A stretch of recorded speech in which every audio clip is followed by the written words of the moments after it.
Life life. जय हिंद दोस्तों, मैं शिवम गुप्ता स्वागत करता हूं आपका अपने परिवार रोज गर्व अंकित पर। उम्मीद करता हूं आप सभी अच्छे होंगे, बेहतरीन होंगे, जिंदाबाद होंगे, एकदम शानदार होंगे। एक बार आप सभी प्यार साथी बताएंगे आप सभी कैसे हैं। Very very very good evening, Radhe Radhe, जय श्री कृष्णा, जय हिंद, जय माँ सरस्वती। सभी दोस्तों को सभी प्यार साथी क्लास से जुड़ जाएंगे, बताएंगे आप सभी कैसे हैं और क्या मेरी वॉइस और वीडियो आप सभी तक प्रॉपर तरह से पहुंच पा रही है या नहीं। एक बार सभी साथी कंफर्म करेंगे जल्दी से। फिर शुरू करते हैं हम अपने एक शानदार, एक बेहतरीन, एक लाजवाब क्लास को, जो कि रहने वाला है हमारा बहुत दिनों से जिसका वेट था वो वाला टॉपिक, यानी कि माइक्रोसॉफ्ट एक्सेल। क्यों वेट था जी? क्योंकि पहले तो इंतजार था उस टॉपिक का खत्म होने का, एमएस वर्ड का, जो कि खत्म हो चुका है। और आज की क्लास में हम यहाँ पर अपने एक नए चैप्टर को शुरू करने जा रहे हैं जिसका नाम है एमएस एक्सेल। जितना अहम रोल आपके एग्जाम में, आपके सिलेबस में एमएस वर्ड का है, बिल्कुल वही रोल, उतना ही रोल हमारा किसका है यहाँ पर, एमएस एक्सेल का भी है। अगर मैं आपके एग्जाम के पॉइंट ऑफ व्यू से इसकी इंपॉर्टेंस की बात करूं तो किसी भी शिफ्ट में, चाहे वो आपका दिल्ली पुलिस कांस्टेबल हो, या वो आपका दिल्ली पुलिस एएचसीएम हो, या एडब्ल्यूओ टीपीओ हो, 4 से 5 सवाल आने की गुंजाइश यहाँ से हमेशा रहती है। अगर यहाँ से 3 या 4 आएंगे तो फिर एमएस वर्ड से ज्यादा आएंगे, और अगर एमएस वर्ड से कम आएंगे तो फिर यहाँ से, यानी कि वर्ड और एक्सेल दोनों को मिलाकर 7-8 क्वेश्चन पूछे ही पूछे जाने हैं आपके। ठीक है, इसके बाद अगर मैं आपसे कहूं, ये जो टॉपिक है ये एचसीएम वाले बच्चों के लिए और एडब्ल्यूओ टीपीओ वालों के लिए और ज़्यादा इंपॉर्टेंट हो जाता है, क्योंकि अकॉर्डिंग टू प्रीवियस ईयर अगर मैं बात करूं तो वहां पर वर्ड का वेटेज थोड़ा 19 था और एक्सेल का 21 था। जबकि कांस्टेबल में क्या होता है कि वर्ड का 21 होता है और कांस्टेबल का, वर्ड का आपका 21 होता है और कांस्टेबल इसका, आपका एचसीएम वगैरह इसका, एमएस एक्सेल का थोड़ा सा 19 होता है। कोई बात नहीं है, हम दोनों को इतनी गहराई से पढ़ करके चलेंगे कि चाहे तो आपसे वर्ड पूछ ले, चाहे एक्सेल पूछ ले, कुछ भी पूछ ले, किसी भी तरह से पूछ ले, तो आप देखोगे कि आप क्वेश्चन बाहर नहीं जाएगा इन चीजों से। ठीक है, तो एक बार मुझे बता दो कि एमएस वर्ड की क्या आप सभी क्लासेस कर चुके हैं? अगर आप में से कई दोस्त ऐसे होंगे जिन्होंने एमएस वर्ड की एक भी क्लास नहीं ली होगी, या एक आध ही क्लास ली होगी, और वो इस क्लास से जुड़ेंगे, या वो ये सोचेंगे कि हमने एमएस एक्सेल वर्ड नहीं पढ़ा, हम एमएस एक्सेल एक नया टॉपिक शुरू हो रहा है तो मैं यहां से शुरू कर दूं। तो नहीं, आपको यहां से शुरू नहीं करना है, आपको पहले अपना एमएस वर्ड का पूरा टॉपिक फिनिश कर लेना है, उसके बाद ही एमएस एक्सेल को आपको लेकर के आगे बढ़ना है। क्यों आगे बढ़ना है? क्योंकि एमएस वर्ड में कई सारी ऐसी चीजें थी जो मैंने आपको बताई, जो हम यहाँ पर उन्हें स्किप करके चलेंगे। हम ऐसे करके चलेंगे कि ये चीज तो हम एमएस वर्ड में पढ़ चुके हैं। तो इसलिए मैं आपसे अगेन एक बार रिक्वेस्ट करूंगा कि अगर आप लोग आज की ही क्लास से जुड़ रहे हैं और आप चाहते हैं कि यहीं से कंटिन्यू कर लें, तो ऐसा मत करो। आप पहले पूरे के पूरी एमएस एक्सेल की 17 क्लासेस देखो, वर्ड की 17 क्लासेस देखो, उसके बाद आप यहाँ पे आइएगा। ठीक है, आगे बढ़ते हैं, आगे बढ़ते हैं और देखते हैं। देखिए, आप सभी को क्या था कि जो टॉपिक्स फिनिश हो गए हैं उनका एक बार रिवीजन करा दो, उनकी एक बार प्रैक्टिस करा दो। तो आप सभी के लिए एक प्रैक्टिस क्लास मैंने यहाँ पर लगाई है, और ये प्रैक्टिस क्लास है आपकी कब, संडे स्पेशल के नाम से है, 16 फरवरी 2025 शाम 4 बजे, यानी कि हमारी इसी टाइमिंग पर होगी, लेकिन परसों होगी। कल क्यों नहीं होगी? क्योंकि कल इस टाइम पर आपको क्या मिलेगा, कल इस टाइम पर आपको क्विज देखने के लिए मिलेगी, और वो क्विज उन्हीं टॉपिक से होगी जो टॉपिक्स आपके कवर हो चुके हैं। ठीक है, ये एक स्पेशल क्लास होगी जिसमें हम 100 क्वेश्चंस की प्रैक्टिस करेंगे, और इन 100 क्वेश्चंस की सहायता से हम ये पूरी कोशिश करेंगे कि कंप्लीट एमएस वर्ड जो आपका था उसे मैं यहाँ पर क्या करा सकूं, आपका रिवीजन करा सकूं इसके माध्यम से। इसमें हम यहाँ पर 20 से 25 क्वेश्चन ईमेल के रखेंगे, 25 क्वेश्चंस ईमेल के मैं रखूंगा यहाँ पर, और 75 क्वेश्चंस तक मैं एमएस वर्ड के रखूंगा। हालांकि ये इतने इनफ नहीं है, लेकिन अभी पेपर थोड़ी ना है आपका जो आपको एक ही बार में 500 के 1000 क्वेश्चन करने वर्ड के। जब तक पेपर होगा तब तक मैं आपको सिर्फ एमएस वर्ड के 1000+ क्वेश्चन करा दूंगा। प्रैक्टिस सेट्स चलेंगे आपके, रिवीजन क्लासेस होंगी, मैराथन्स होंगी, बहुत सारी चीजें होंगी। ठीक है, फिलहाल के लिए जो अभी अभी आपने टॉपिक पढ़ा है वहां से क्वेश्चन कैसे आते हैं, उन क्वेश्चंस को आप कर पाते हो या नहीं कर पाते, उन सभी चीजों को लेकर के ये क्लास आपकी होगी 16 फरवरी को। तो आप सभी को ये क्लास जरूर देखनी है। क्लियर है यहाँ तक की बात? बताएंगे जल्दी से मुझे। यहाँ तक कि सभी ये क्लास यूट्यूब पर होगी, एप्लीकेशन पर नहीं होगी। रोजगार विद अंकित जो यूट्यूब चैनल है जहाँ पर डेमो हुए थे आपके, वहां पर आपकी ये क्लास होगी। ठीक है, आगे बढ़ जाएं अब हम। ओके, इसके बाद देखो एक बहुत ही प्यारी बात आपके लिए लिखी है कि each new day is a new opportunity to improve yourself. यानी कि प्रत्येक नया दिन हमारे लिए एक अवसर होता है हमें अपने आप को क्या है इम्प्रूव करने का। कैसे? तो आप देखोगे कि आप रात को कितने भी थक जाओ, लेकिन जब आप सुबह सो करके उठते हो तो एक अलग लेवल की एनर्जी आपके अंदर आपको देखने के लिए मिलती है ना। ये नेचुरली है। और आप देखो कि इसका अगर आप फायदा नहीं उठाते हैं, अगर आप सुबह जल्दी जल्दी उठ तो गए लेकिन आपने अपना सारा का सारा समय खराब कर दिया किसमें, फोन चलाने में, बातें करने में, तो आप देखोगे कि शाम आते आते आप फिर थक जाओगे और फिर आप सोचोगे चलो आज छोड़ देते हैं, कल पढ़ते हैं। कोई बात नहीं है, आप बस इतनी कोशिश करो कि अपना हर दिन आने वाले दिन से थोड़ा बेहतर करने की आप कोशिश करो। आप देखोगे कि आप बहुत जल्द बहुत कम समय में बहुत आगे निकल जाओगे। डेली अपना टारगेट बनाओ कि मुझे ये चीज़ें पढ़नी है, इतनी इतनी देर पढ़नी है। आप देखोगे कि आप वो सभी चीज़ें नहीं पढ़ पाओगे, कोई बात नहीं। अगर आपने जो आज टारगेट बनाया था वो टारगेट आज अगर कंप्लीट नहीं हुआ तो कोशिश करो कि कल जो नया दिन आएगा उसमें वो कंप्लीट हो। आप देखो अभी आप में से जितने भी बच्चे हैं आप सभी के सभी 18 से 25-28 साल तक की एज के हैं। तो जो 25 से 27 तक के हैं, वो 25 से 26 हैं, उन्हें मैं बच्चे तो नहीं कहूँगा, लेकिन आप सभी समझदार हो और आपको ये चीज़ पता है कि जो एनर्जी प्रकृति के द्वारा हमें दी जाती है वो 30 साल तक ही दी जाती है। 30 साल के बाद आपकी एनर्जी कहीं ना कहीं डाउन होने लगती है। तो आप अपने आप को जितना आगे बढ़ाना चाहते हो, जितनी ऊंचाइयों पर ले जाना चाहते हो, उसमें इस एनर्जी की पूरी क्या कर दो, पूरी ताकत लगा दो अपनी। क्योंकि इसका क्या है, इसे व्यर्थ ही तो जा रही है। अगर आप पढ़ाई में नहीं लगा रहे, अगर आप अपने आप में इसे यूज नहीं कर रहे, तो पढ़े पढ़े ये खराब हो रही है, जबकि आप इसका यूज खुद को बहुत आगे ले जाने के लिए कर सकते हैं। ठीक है, आगे बढ़ते हैं अब हम यहाँ पर क्लास को लेकर के, और हम यहाँ पर जानेंगे अब MS एक्सेल क्या होता है। ठीक है जी, तो एक बार सभी दोस्त जो भी किसी भी प्रकार का कमेंट कर रहे हैं तो आप क्या करें, प्लीज कमेंट करना बंद कर दें। और एक बहुत ही इंपॉर्टेंट टॉपिक अब यहाँ पर शुरू हो रहा है, इसे अभी बहुत ध्यान से देख लें। ठीक है, चलो तो अब आप देखेंगे यहाँ पे, है ना। तो अब हम यहाँ पर देखेंगे कि MS एक्सेल जो है ये किस प्रकार की, ये क्या है, ये सॉफ्टवेयर है या हार्डवेयर है। तो हम कहेंगे MS Excel is a application software. जिस तरह से MS वर्ड है ना, जिस तरह से हमारा MS वर्ड क्या था, जिस तरह से MS वर्ड हमारा एक एप्लीकेशन सॉफ्टवेयर था, ठीक उसी प्रकार से MS एक्सेल भी एक एप्लीकेशन सॉफ्टवेयर ही होता है। ठीक है, जिस तरह से MS वर्ड माइक्रोसॉफ्ट ऑफिस का एक हिस्सा था, वैसे ही MS एक्सेल भी माइक्रोसॉफ्ट ऑफिस का ही एक हिस्सा है। मैंने आपको जब MS वर्ड पढ़ाया तो मैंने आपको बताया कि आप देखेंगे, मैंने आपको बताया कि जो MS वर्ड होता है वो माइक्रोसॉफ्ट पैकेज का हिस्सा है। और माइक्रोसॉफ्ट पैकेज लाइका जैसे एक चॉकलेट का डिब्बा होता है, कैडबरी का जो पैकेज आता है 100 रुपए का, 50 रुपए का, जिसके अंदर अलग अलग चॉकलेट्स होती हैं। एक डेयरी मिल्क हो गई, एक किटकैट हो गई, एक कोई और हो गई, एक कोई और हो गई।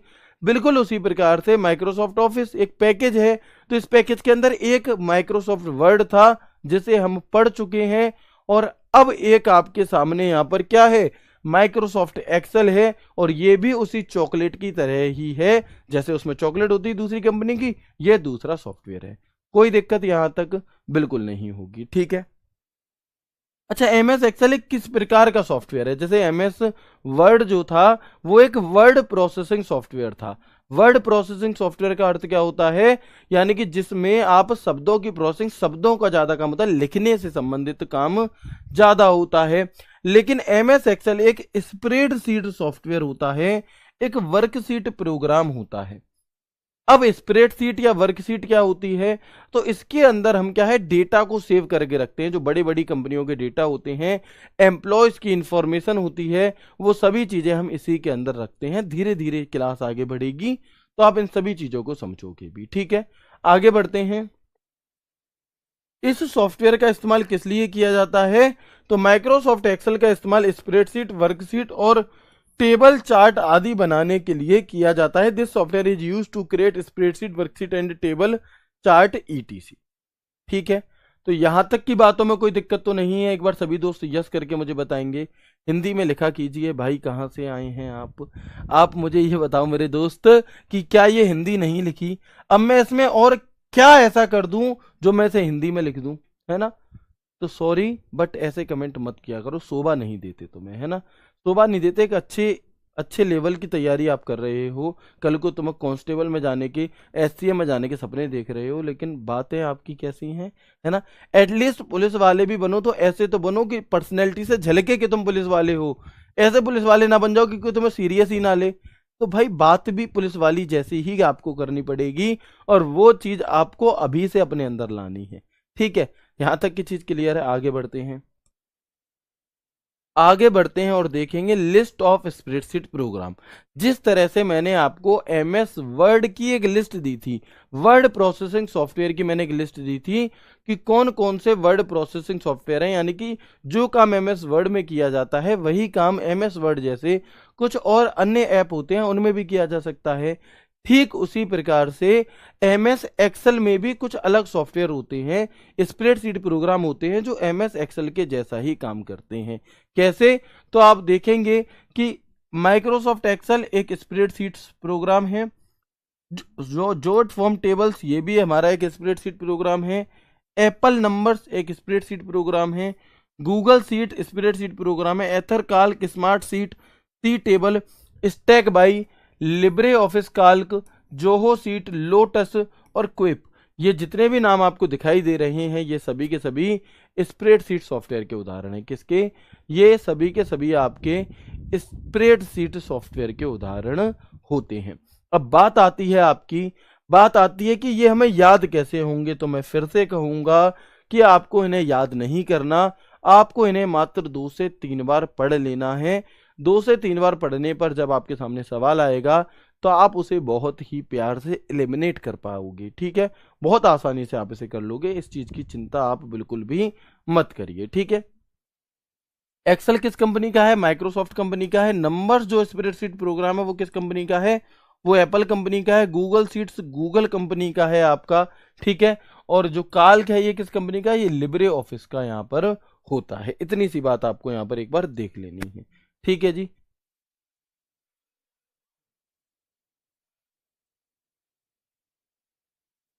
इसके बाद हम आगे बढ़ते हैं। अब यहाँ पर हम कुछ इतिहास की बात कर लेते हैं, स्प्रेडशीट सॉफ्टवेयर के इतिहास की बात कर लेते हैं। तो सन 1979 में, है ना, 79 और 89 में अंतर होता है ना? कई बार गांव के बड़े बूढ़े यही पूछ लेते हैं, बड़ा होशियार बनना फिरता है, बता 67 68, सॉरी ऐसे पूछेंगे, बता 77 78 और नहीं, ऐसे कुछ पूछते हैं 77 78 79 में बता कौन सा बड़ा है ना? 77 ऐसे करके हाँ ऐसे ही कुछ पूछते हैं, मैं भूल रहा हूँ थोड़ा सा, है ना? तो वहां पे बच्चा कंफ्यूज हो जाता है। तो बिल्कुल उसी प्रकार से ये क्या है, 1979 है आपका। क्या है ये? आपका 1979 है। तो आप देखेंगे होता क्या है, दरअसल मैं चीजें भूल तब जाता हूं जब 56 प्रकार के कमेंट आपके मेरे आंखों के सामने चल रहे होते हैं। कोई कमेंट होता है अन का, कोई कमेंट होता है बन का, कोई कमेंट होता है सन का। अब ये अन बन सन के चक्कर में मेरे दिमाग में हौच पौच हो जाती है और मैं बोलना कुछ और चाहता हूँ और बोल कुछ और जाता हूँ। जैसे कि एक भाई ने बता दिया 77 78 69 में बता कौन सा बड़ा है, ठीक है? तो प्लीज ऐसा मत किया करो, कमेंट सिर्फ और सिर्फ काम के और सही किया करो। बाकी कमेंट्स के लिए तुम्हें टेलीग्राम डाउट ग्रुप में आज़ादी दी है, वहां पे करो, मुझे कंफ्यूज मत करो, ठीक है? आगे बढ़ते हैं और हम यहाँ पर देखेंगे तो 1979 में जो स्प्रेडशीट प्रोग्राम है इनकी शुरुआत जो हुई थी वो 1979 में डैन ब्रेकलिन एंड बॉब फ्रैंकस्टन ने पहला स्प्रेडशीट सॉफ्टवेयर विजी काल्क बनाया था। अगर आपसे क्वेश्चन पूछा जाए कि पहला स्प्रेडशीट सॉफ्टवेयर कौन सा था, सबसे पहला स्प्रेडशीट सॉफ्टवेयर कौन सा था, तो हम क्या कहेंगे? तो हम कहेंगे विजी काल्क था। कौन सा था? विजी काल्क। ये चीज मैंने अभी तक कभी नहीं पढ़ाई है, इसीलिए कहते हैं बच्चे पूछते हैं कि सर हमने पहला वाला वर्जन ले रखा, हमने पहले वाली क्लासेस ले रखी हैं, क्या हम नई क्लास ले?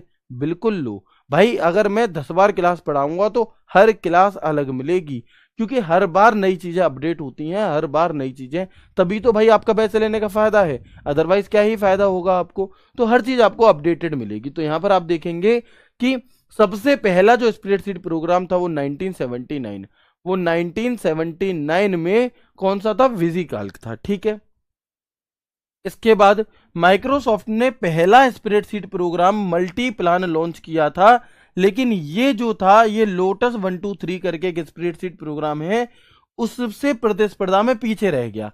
माइक्रोसॉफ्ट ने जो सबसे पहले एक स्प्रेडशीट प्रोग्राम बनाया भी था तो उसका नाम मल्टीप्लान रखा था।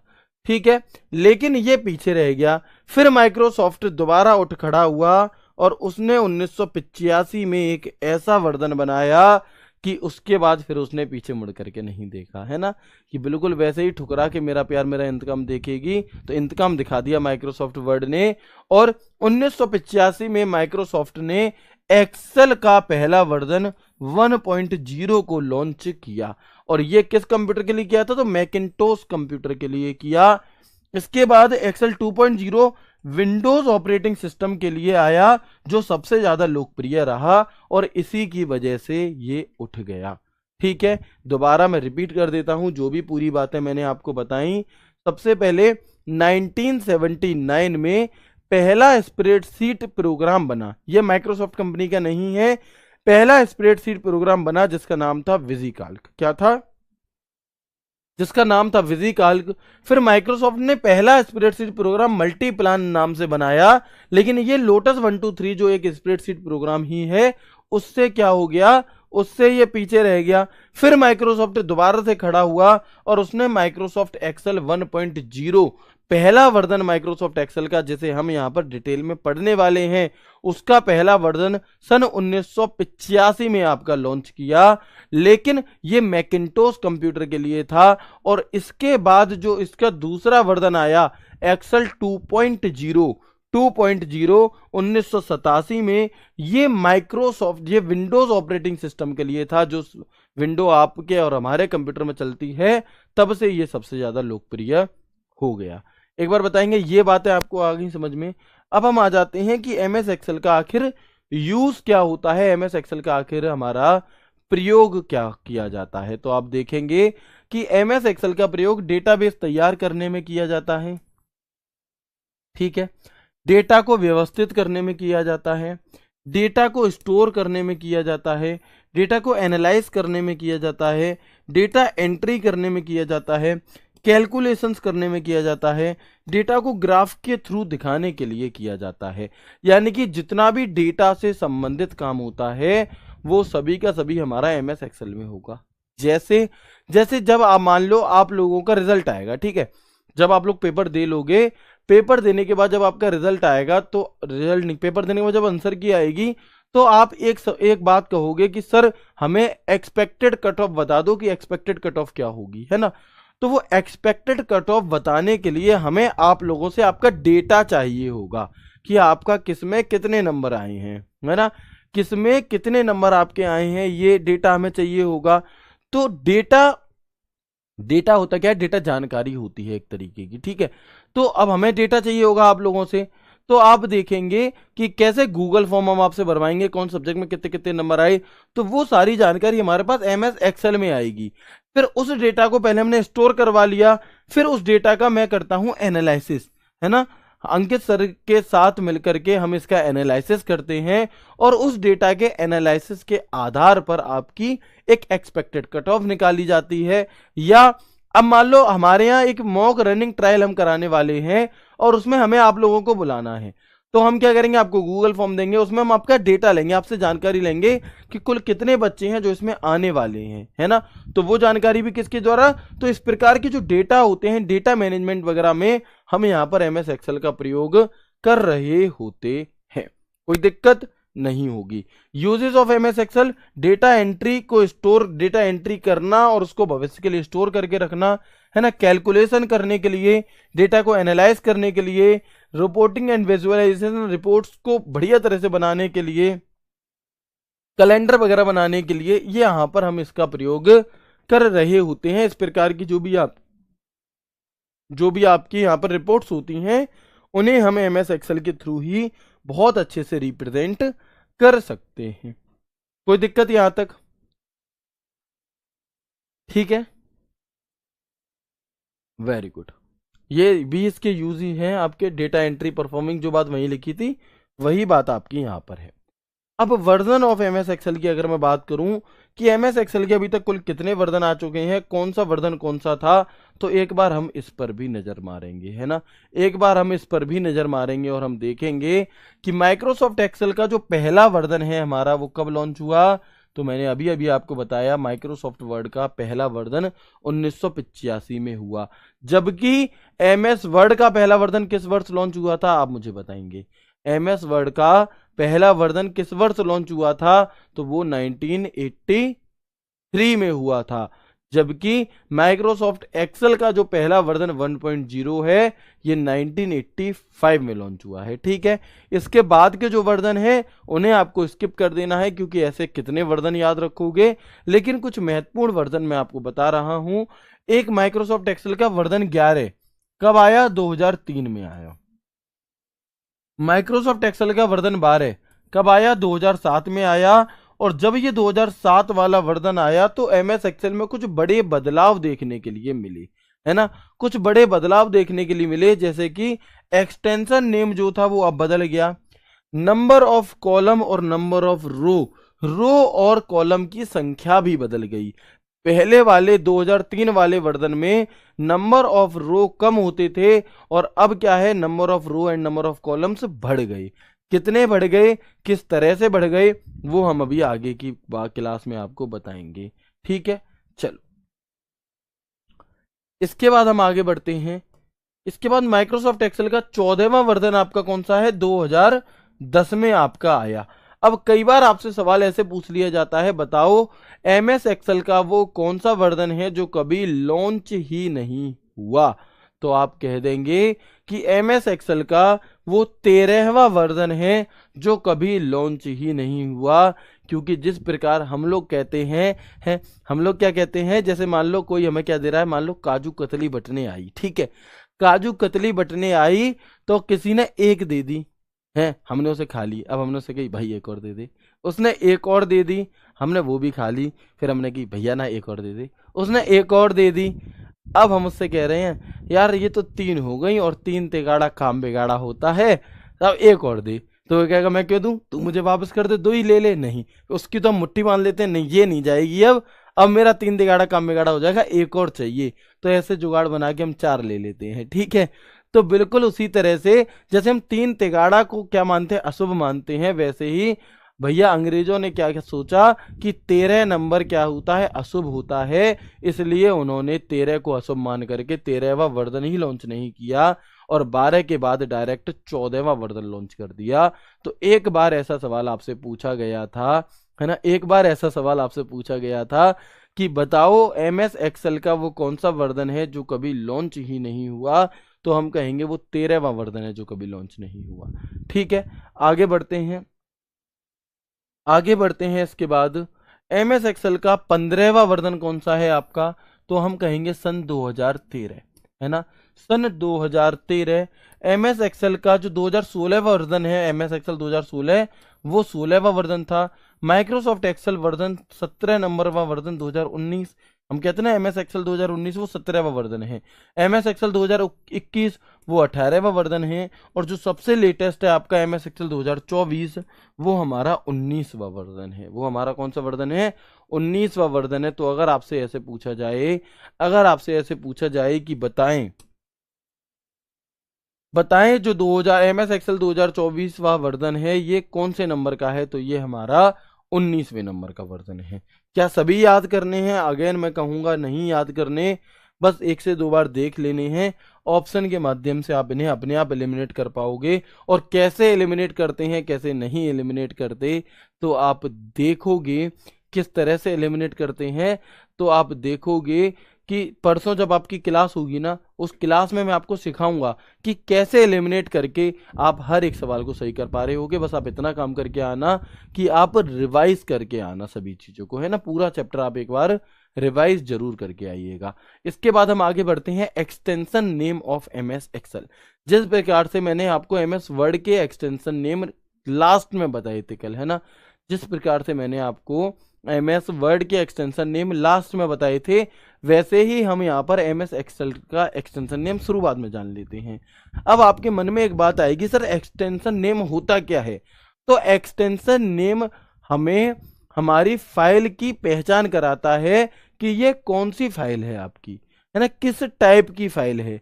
जैसे अगर मैं कहूं, जैसे कैटेगरी होती है लोगों की, है ना, अलग अलग कैटेगरी होती है, तो उनका सरनेम उनके पीछे लगा होता है, तो उस सरनेम से पता चल जाता है कैटेगरी। बिल्कुल वैसे ही अगर किसी फाइल का जो एक्सटेंशन नेम है .xlsx है, मतलब ये एक्सेल की फाइल है, ठीक है, पहचान हो गई फाइल की। .docx है, मतलब MS वर्ड की फाइल है। .mp3 है, मतलब ये mp3 ऑडियो सॉन्ग है। ये .mp4 लिखा हुआ है, मतलब ये वीडियो है आपकी, तो इसलिए ठीक है। तो देखेंगे हम यहाँ पर, अगर MS एक्सेल 2003 या इससे पहले के वर्जन पूछे, जैसे कि 2000, MS एक्सेल 2000, MS एक्सेल 1997 या ETC, तो हम कहेंगे इसका एक्सटेंशन .xls होता है। क्या होता है? तो हम कहेंगे इसका जो एक्सटेंशन है वो .xls होता है। लेकिन सन 2007 में जो बदलाव हुए, है ना, सन 2007 में जो आपके बदलाव हुए, उन बदलाव से क्या हुआ कि MS एक्सेल 365 हो, चाहे 2007 हो, चाहे 2010 हो, चाहे 2013 हो, चाहे 2016, 2019, 2021, 2024, प्रेजेंट कोई सा भी हो, अब जो इसका एक्सटेंशन नेम है वो क्या हो गया? वो .xlsx हो गया। सिंपली आपसे पूछ लेगा, बताओ MS एक्सेल 2024 का एक्सटेंशन क्या है, तो हम कहेंगे .xlsx है, .xlsx है। क्लियर है? चलो आगे बढ़ते हैं। एक्सेल मैक्रो अनेबल्ड वर्कबुक, अगर आपसे ऐसे पूछा जाए, देखो नॉर्मली पूछा जाए MS एक्सेल स्प्रेडशीट का क्या होता है ना, तो हम क्या कहेंगे? तो हम .xls कहेंगे। लेकिन अगर एक्सेल के साथ मैक्रो अनेबल लिखा हुआ आ जाए, MS माइक्रो अनेबल वर्कबुक लिखा आ जाए, तो .xlsm होगा। अगर एक्सेल मैक्रो अनेबल्ड एडिन लिखा आ जाए, इसका एक्सटेंशन पूछे, तो .xlam होगा। और अगर एक्सेल मैक्रो टेम्पलेट आपसे पूछ ले, तो XLTM होगा। ये याद रखने होंगे। अब बात आती है कि ये सबके सब याद रखने होंगे, तो मैं कहूंगा नहीं, आप सिर्फ इन दोनों को याद रखो, XLSX को याद रखो। .xlsx को आप याद रखोगे जब ये याद होगा। और दूसरी चीज दिमाग में ये रखो कि जो आपका क्या है, जो आपका,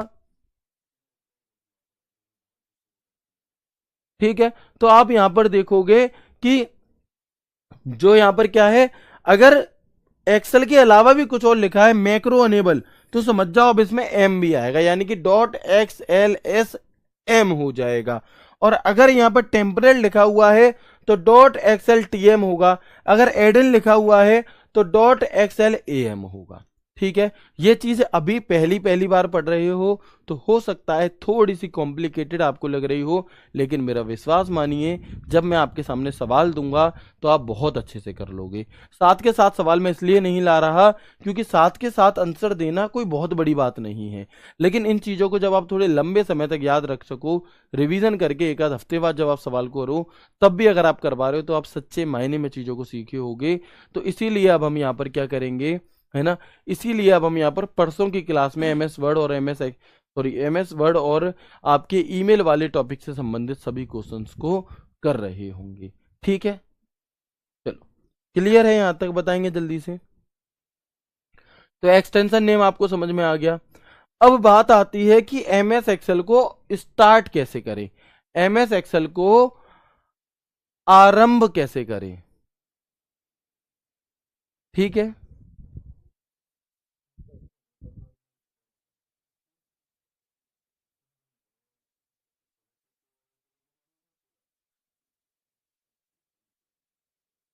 ठीक है, क्लियर है? यहाँ तक की बातें समझ में आ गई? एक बार मुझे जल्दी से कंफर्म कर देंगे, है ना, एक बार मुझे जल्दी से कंफर्म कर देंगे, क्या यहाँ तक की बातें आप सभी को समझ में आ गई, है ना? बिल्कुल,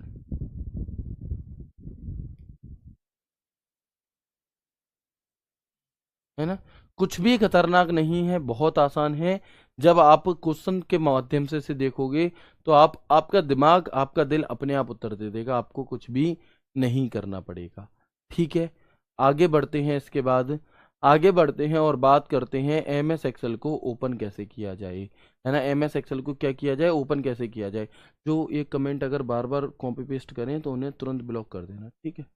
चलो ठीक है भैया, आप जिसे भी कॉपी पेस्ट करना है अपना कमेंट आप बड़े प्यार से करो। आपको कोई बात समझाई जाती है, नहीं समझ आती, आपका जो भी डाउट है आप please please please calling team से क्लियर करें या टेलीग्राम डाउट ग्रुप में भेजें। लाइव क्लास में आपको जवाब नहीं मिलेगा, नहीं मिलेगा, नहीं मिलेगा।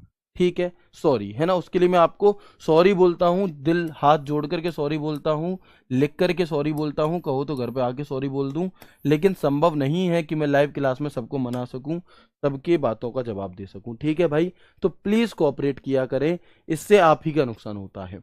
आगे बढ़ते हैं अब हम और बात करते हैं कि एमएस एक्सेल को ओपन कैसे किया जा सकता है। तो पहला माध्यम होता है रन कमांड के माध्यम से। जैसे एमएस वर्ड को हम रन कमांड के माध्यम से ओपन कर रहे थे, तो हम विंडो प्लस आर बटन दबाकर एक कमांड देते थे विन वर्ड। कौन सी कमांड देते थे, विन वर्ड कमांड देते थे। लेकिन विन वर्ड से तो एमएस वर्ड खुल गया, एमएस एक्सेल को खोलने के लिए हम कौन सी कमांड देंगे, तो इसके लिए हमें सिंपली एक्सेल लिख देना होता है। क्या लिख देना होता है, इसके लिए हमें सिंपली यहां पर एक्सेल लिख देना होता है और एंटर बटन दबाने से हमारा एमएस वर्ड खुल जाएगा।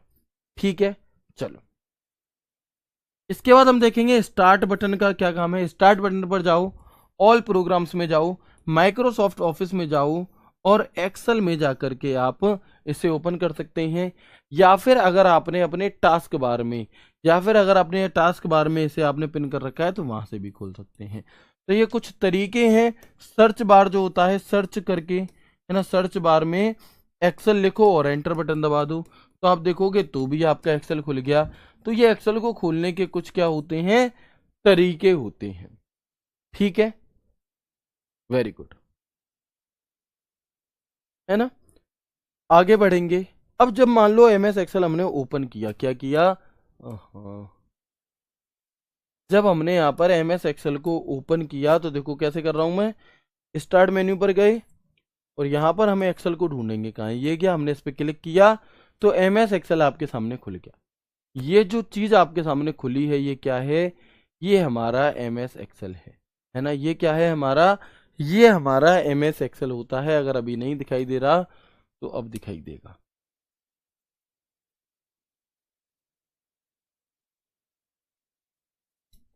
चलो अब दिखाई दे रहा है, यस और नो, बहुत बढ़िया। ठीक है, यहां तक की चीजें क्लियर हैं, आप सभी को बताएंगे जल्दी से। वेरी गुड, है ना। तो ये हमारा क्या है, ये हमारा एमएस एक्सेल है। अब आप इस एमएस एक्सेल में देखोगे, अब आप इस एमएस एक्सेल में देखोगे कि सबसे ऊपर क्या होता है, सबसे ऊपर टाइटल बार होता है। जैसे एमएस वर्ड में था बिल्कुल उसी तरह से, जैसे एमएस वर्ड में था बिल्कुल उसी तरह से। ठीक है, जैसे एमएस वर्ड में था बिल्कुल उसी तरह से सबसे ऊपर की पट्टी को हम क्या कहते हैं, सबसे ऊपर की पट्टी को हम टाइटल बार कह रहे होते हैं। क्या कह रहे होते हैं, तो सबसे ऊपर की पट्टी को हम टाइटल बार कहते हैं। एमएस एक्सेल में सबसे ऊपर की पट्टी क्या कहलाएगी, टाइटल बार। टाइटल बार के ठीक नीचे आप देखोगे file, home, insert, draw, page layout, ये क्या है, ये हमारा मेन्यू बार है। कौन सा है, ये हमारा मेन्यू बार होता है। ठीक है, चलो बहुत बढ़िया। अब इस मेन्यू बार के नीचे जब आप देखोगे तो आपको रिबन मिलेगी। अब क्या ये सब वही बातें नहीं है जो मैंने आपको एमएस वर्ड में बताई थी, बिल्कुल ये सब वही बातें हैं जो हम आपको एमएस वर्ड में बता चुके हैं। ठीक है, ओके। फिर इसके बाद कुछ चीजें आती हैं नई। जैसे आपको यहां पर दिखाई दे रहा होगा A1 लिखा है, एक बॉक्स बना है और उसमें A1 लगा लिखा है, सीन 2 लगा दीजिए, है ना। आप देखेंगे दिखाई दे रहा है आप सभी को कि यहां पर लेफ्ट साइड में एक बॉक्स बना है और A1 लिखा है। तो ये क्या होता है, ये नेम बॉक्स होता है। अब ये नेम बॉक्स कौन सी नई बीमारी है तो अभी आगे समझेंगे हम। ठीक है, ये जो आपको यहां पर दिखाई दे रहा है ये नेम बॉक्स है। ओके, इसके बाद आप देखोगे इस नेम बॉक्स के ठीक बगल में आपको यहाँ पर एक और ऐसे पट्टी दिखाई दे रही होगी, एक लाइन दिखाई दे रही होगी, इसे हम फॉर्मूला बार कहते हैं। ये जो आपको यहाँ पर एक लाइन दिखाई दे रही है ऐसे, इसे हम क्या कहते हैं? इसे हम फॉर्मूला बार कहते हैं। तो अगर आपसे पूछे फॉर्मूला बार कहाँ मौजूद होता है, आप कहोगे रिबन के ठीक नीचे मौजूद होता है। कहाँ पर? आप कहोगे कि रिबन के ठीक नीचे फॉर्मूला बार हमारा मौजूद होता है। ठीक है भाई, चलें।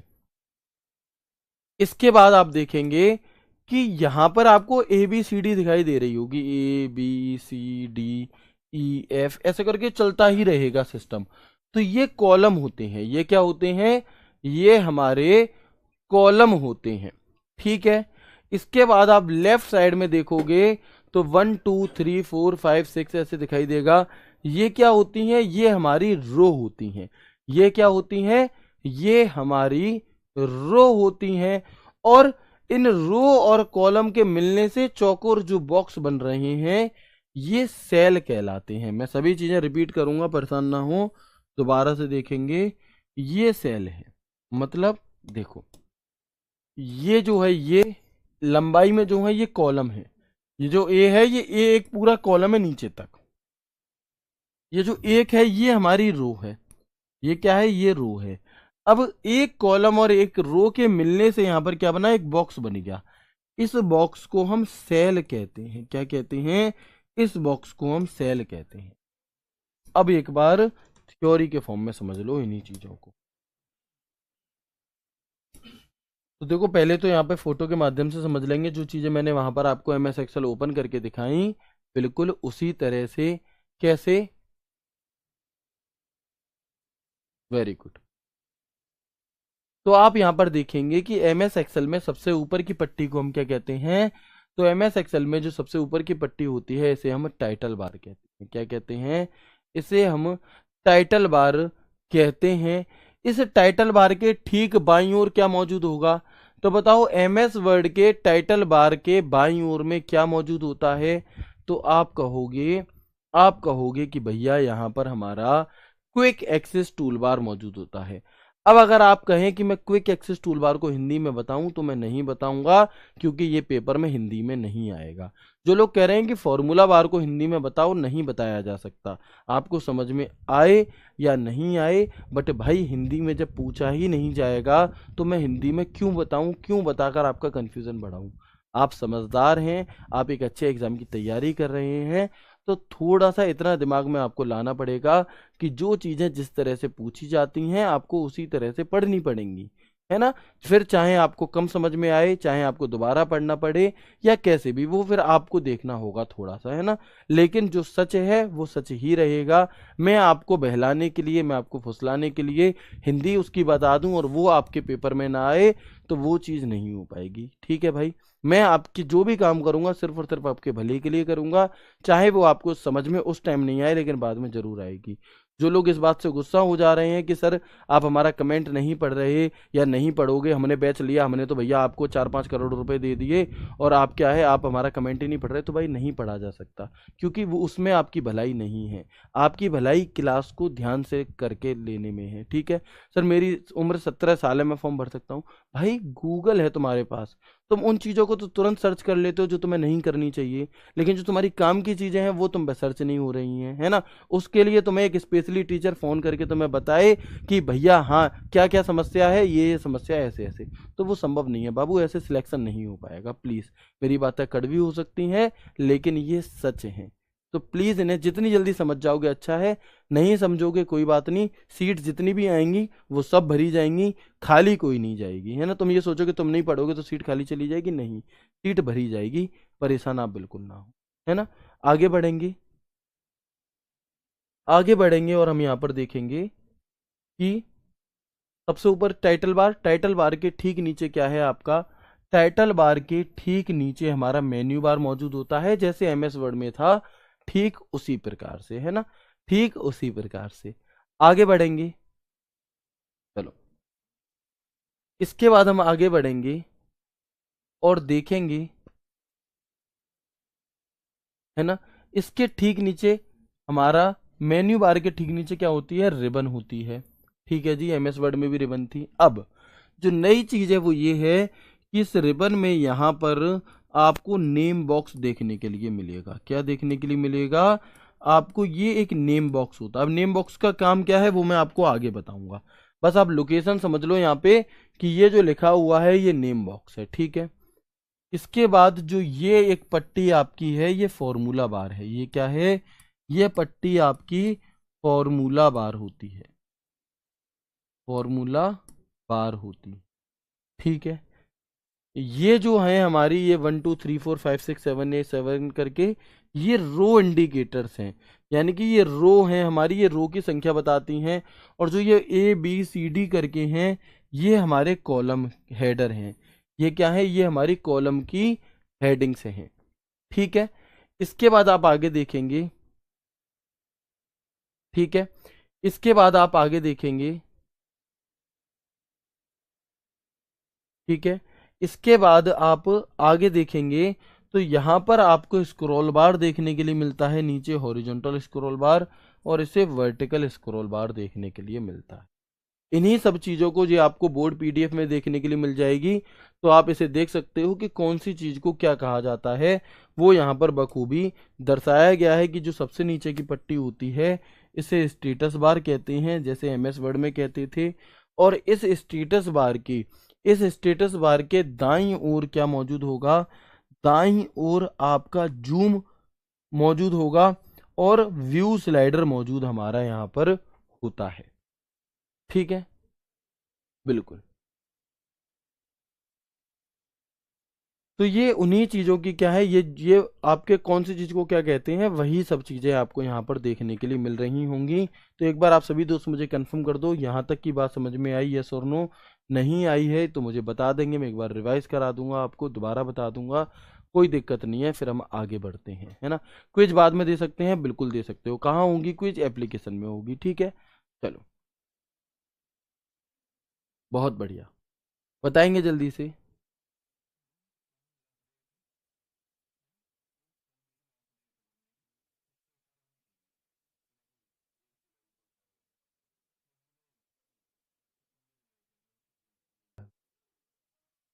ठीक है, तो एक बार सभी दोस्त कमेंट नीचे करिए। सभी दोस्त मुझे जल्दी से बता दो कि जो भी बातें मैंने आपको अभी तक बताई वो समझ में आ गई, है ना। बहुत बढ़िया, तो लगभग लगभग 99% कमेंट आ रहे हैं कि हाँ जी आ गई हैं। बाकी धीरे धीरे आप आगे बढ़ोगे, पहला दिन है आज। देखो, जब आपने पहले दिन MS वर्ड पढ़ा था तो क्या आपको MS वर्ड समझ में आया था, नहीं आया। लेकिन जैसे ही 3 4 दिन उसके साथ हुए तो आपने देखा कि MS वर्ड तो बहुत इंटरेस्टिंग चीज़ है। और ख़त्म होते होते इतने अच्छे से ख़त्म हुआ कि आपका मन भी नहीं कर रहा था MS वर्ड को ख़त्म करने का। ठीक है, वैसे ही आज MS एक्सेल का हमारा थोड़ा सा पहला दिन है, तो हो सकता है थोड़ी सी चीज़ें कम समझ में आ रही हूँ। लेकिन जैसे जैसे एक बेसिक समझ बनेगी 2 3 दिन में, तो आप पाओगे, तो आप देखोगे कि बहुत इंटरेस्ट इसमें आपको आएगा और ये बहुत काम की चीज़ है ना। जैसे जब पहली पहली बार भैया तुम लड़कियां जब लड़कों को देखने जाएंगी या लड़के वाले लड़की को देखने जाती हैं या जब देखने जाते हैं तो पहली बार में कुछ भी बात नहीं करते हैं ना, बिल्कुल चुप से बैठे रहते हैं।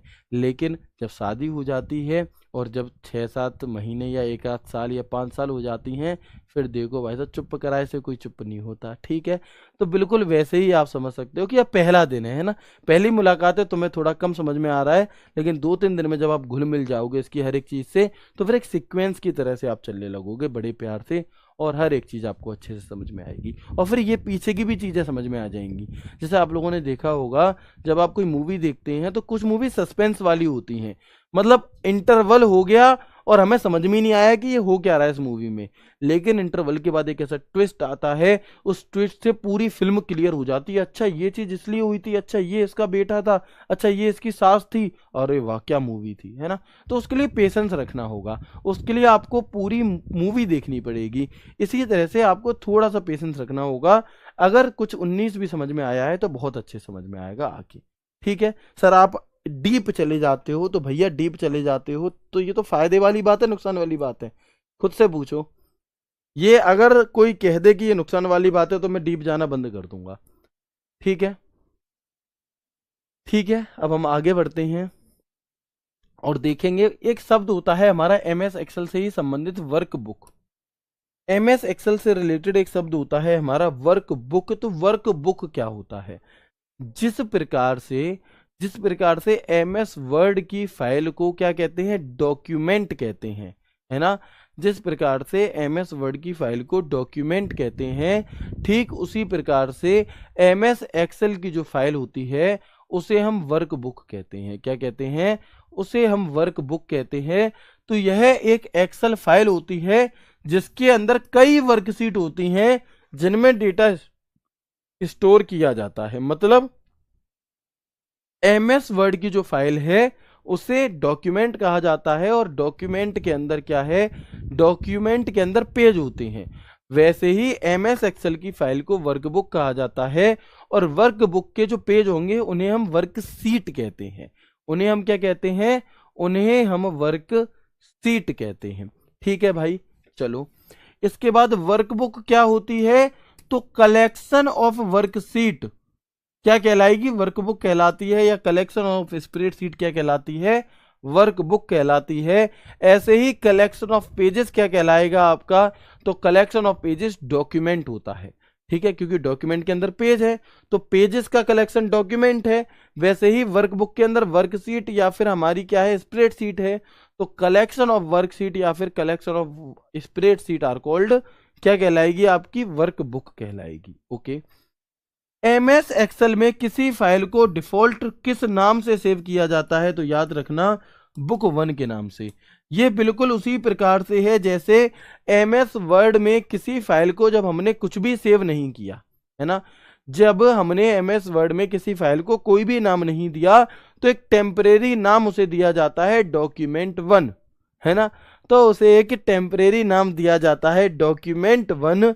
तो आप देखोगे कि यहां पर वैसे ही एमएस एक्सेल की फाइल को अगर हम कोई नाम नहीं देते तो इसका एक टेम्परेरी नाम क्या होता है? वो होता है हमारा बुक 1। क्या होता है? वो होता है हमारा बुक 1। इसका प्रयोग रो एंड कॉलम की सहायता से सेल्स को अलग करने के लिए किया जाता है। एक शब्द होता है ग्रिड लाइन। ग्रिड लाइन का क्या मतलब है? तो इसका प्रयोग रो एंड कॉलम की सहायता से सेल्स को अलग अलग करके दिखाने के लिए किया जाता है। क्या मतलब है जी? अब दोबारा आगे बढ़ेंगे थोड़ा सा और देखेंगे कि एमएस एक्सेल में अगर फाइल को किसी भी नाम से सेव नहीं किया गया है तो बाय डिफॉल्ट बुक 1 के नाम से वो फाइल सेव की जाती है। मतलब बाय डिफॉल्ट बुक 1 एक टेम्परेरी नाम वहां पर होता है। अगर आपने कोई फाइल बुक 1 के नाम से सेव कर दी तो फिर अपने आप क्या होगा? वो बुक 2 आपकी अगली फाइल सेव होगी। बुक 2 के नाम से भी कर दी तो अपने आप फिर बुक 3 आ जाएगा, बुक 4 आ जाएगा। ऐसे ये नंबर आपका बढ़ता चला जाएगा। बिल्कुल ये एमएस वर्ड की तरह है, जैसे डॉक्यूमेंट 1 था वहां पर, यहां पर बुक 1 है। इसीलिए मैंने आपसे कहा था कि आपका इन चीजों को पढ़ना बहुत जरूरी है, मतलब एमएस वर्ड को पढ़ना बहुत जरूरी है। अब एक शब्द यूज होता है हमारे एमएस एक्सेल में बार बार, सेल। अब ये सेल क्या चीज है आपकी, है ना। हम यहाँ पर देखेंगे कि एक शब्द आपका यूज होता है एमएस एक्सेल में, सेल। तो ये सेल होता क्या है? तो समझिएगा कि एमएस एक्सेल वर्कशीट पंक्ति और स्तंभ में बनी होती है। यानी कि जो एमएस एक्सेल होता है इसकी जो वर्कशीट है ये पंक्ति होती है इस तरह से, ये कॉलम होते हैं, ठीक है। और सॉरी ये रो होती हैं, रो, और ये हमारी कॉलम होते हैं, और ये जो मैं अब लाइन खींच रहा हूं ये हमारी क्या होती हैं? ये रो होती हैं, ठीक है। हिंदी में कॉलम को स्तंभ कहते हैं और रो को पंक्ति कहते हैं, इसमें कंफ्यूजन रहता है। तो ये तो हमारे कॉलम है, ठीक है, और ये हमारी रो है। तो यही बात लिखी है कि एमएस एक्सेल पंक्ति और रो से बना होता है। पंक्ति और स्तंभ का विभाजन, जो पंक्ति और स्तंभ जहां पर भी कट रहे हैं आपस में, तो इसे हम क्या कहते हैं? इसी को हम सेल कहते हैं। इसी को हम क्या कहेंगे? इसी को हम यहाँ पर सेल कह रहे होते हैं। तो पंक्ति और स्तंभ का विभाजन सेल कहलाता है। पंक्तियों और स्तंभों का प्रतिच्छेदन यानी कि इंटरसेक्शन एक सेल बनाता है। स्प्रेडशीट के ग्रिड में प्रत्येक व्यक्तिगत बॉक्स को सेल कहते हैं। ये अलग अलग 3 स्क्रीनशॉट हैं। ये अलग अलग तीन लाइनें हैं आपकी, 3 स्टेटमेंट हैं आपके अलग अलग, जो कि सेल को लेकर के हैं। इनमें से कोई भी एक पूछा जाएगा। MS Excel worksheet is made up of row and column. The division of row and column is called cell. Question पूछ लिया जाएगा the division of row and column is called क्या, 4 ऑप्शन दे दिए जाएंगे। The intersection of row and column forms a cell, each individual box in a spreadsheet grid is called cell. ठीक है, तो यही बात देखो यहां पर फिर से लिखी है आपकी, कौन सी, है ना,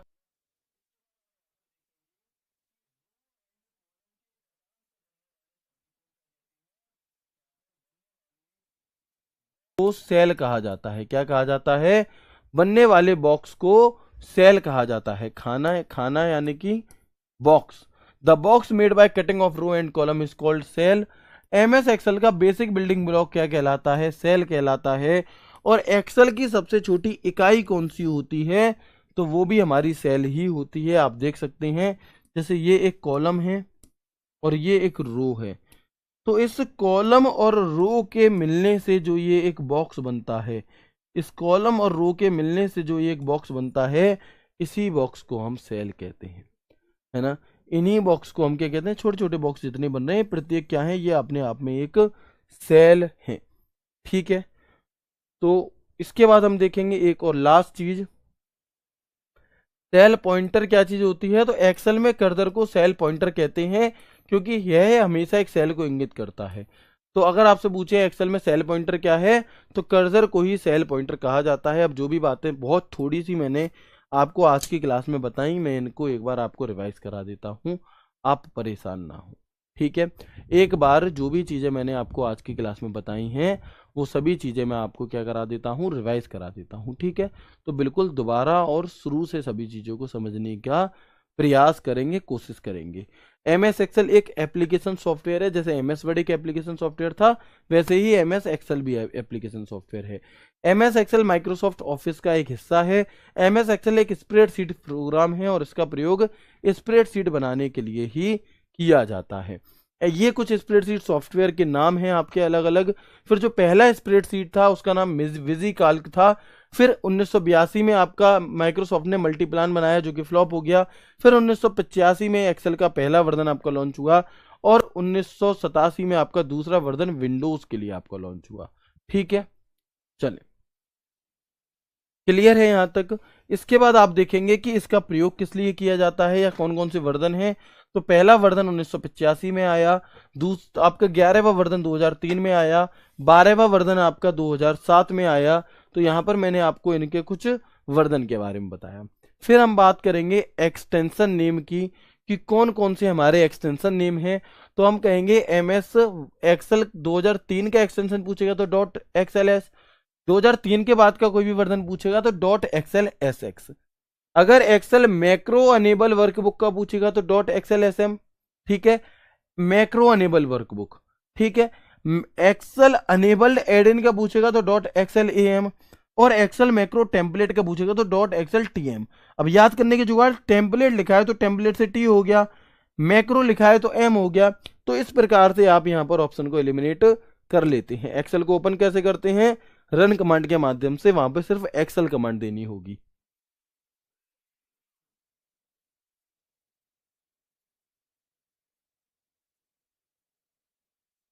ठीक है जी, इसके बाद हम आगे बढ़ते हैं,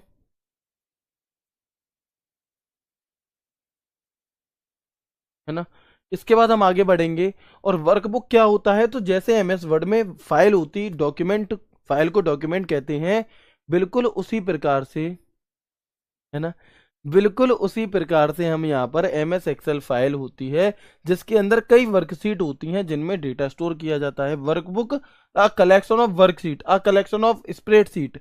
एमएस एक्सेल में किसी फाइल को डिफॉल्ट रूप से बुक 1 के नाम से हम सेव कर रहे होते हैं। और सेल क्या होती है, तो जहां पर आपकी रो और कॉलम के मिलने से क्या बनती है, आपकी एक सेल बन जाती है। और सेल ही हमारी एमएस एक्सेल की एक सबसे छोटी यूनिट होती है। क्या होती है, सेल ही हमारी यहाँ पर सबसे छोटी यूनिट होती है। ये थी आपकी आज की क्लास, है ना। ठीक है जी, ये थी आपकी आज की क्लास। ये क्लास अब आपकी कल क्लास नहीं होगी, नहीं तो कल आपकी क्विज होगी, उसे आप करिएगा। फिर इस क्लास से जरूर जुड़िएगा 16 तारीख को।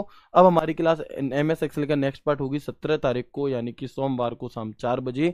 ठीक है, तो अब मेरी बात सुनेंगे सभी दोस्त 1 मिनट के लिए, वो ये कि प्लीज़ लाइव क्लास में परेशान मत किया करो, है ना। मैं सिर्फ रिक्वेस्ट कर सकता हूँ, हो सकता है जो परेशान कर रहे थे वो चले भी गए हों, और जो इतनी देर से परेशान थे उनकी बात का मैं जवाब देने वाला हूँ, लेकिन वो चले ही गए। तो भाई सबसे पहली चीज़ तो ये कि जो आपकी एज है वो 1 जुलाई 2025 से काउंट होगी। बाकी ये सभी जानकारी अंकित सर वीडियो बनाकर दे चुके हैं, तो उन वीडियोस को देखो, यूट्यूब खंगालो, गूगल खंगालो, जो भी आपके डाउट होते हैं ना, छोटे मोटे डाउट, उन्हें वहां पे खत्म कर लिया करो प्लीज। यहाँ पे आप एक बात को कॉपी पेस्ट करके और आप लगातार अपनी क्लास खराब मत किया करो। जैसे मैंने जब बताया मैं कुंभ के आया हूँ, तो एक लड़के ने 4 दिन, सर वहां पे मोनालिसा मिली तुम्हें, और ये चीज 4 दिन जब से क्लास चालू होती थी तब से लेके लास्ट तक पूरे 4 दिन उसने कॉपी पेस्ट की। क्या वो भाई अपनी लाइफ को लेकर के सीरियस है? हो सकता है सीरियस हो, लेकिन उसकी हरकतों से तो नहीं लगता। और सीरियस होने के बाद भी अगर वो ऐसे कर रहे हैं तो फिर कोई फायदा नहीं है इन चीज़ों का, है ना। तो प्लीज़ ऐसे ना किया करें, क्लास को पूरा फोकस के साथ देखा करें। जो भी आपके कमेंट हैं उन्हें आप जरूर करें, लेकिन कहाँ पर, जहाँ पर आपका टेलीग्राम डॉट ग्रुप है वहाँ पर हमारी कॉलिंग टीम को टेलीग्राम डॉट ग्रुप में रिप्लाई हो सकता है आपको लेट मिले, लेकिन मिलेगा जरूर। दिन में 500 मैसेज प्लस हो जाते हैं हमें टैग, तो सबके रिप्लाई एक दिन में कर पाना संभव नहीं है। बट आप देखते होंगे कि आपने 4 दिन पहले मैसेज भेजा था, उसका रिप्लाई मैं आज कर रहा हूँ, तो मैं रिप्लाई सभी के करता हूँ और करूँगा भी, ठीक है।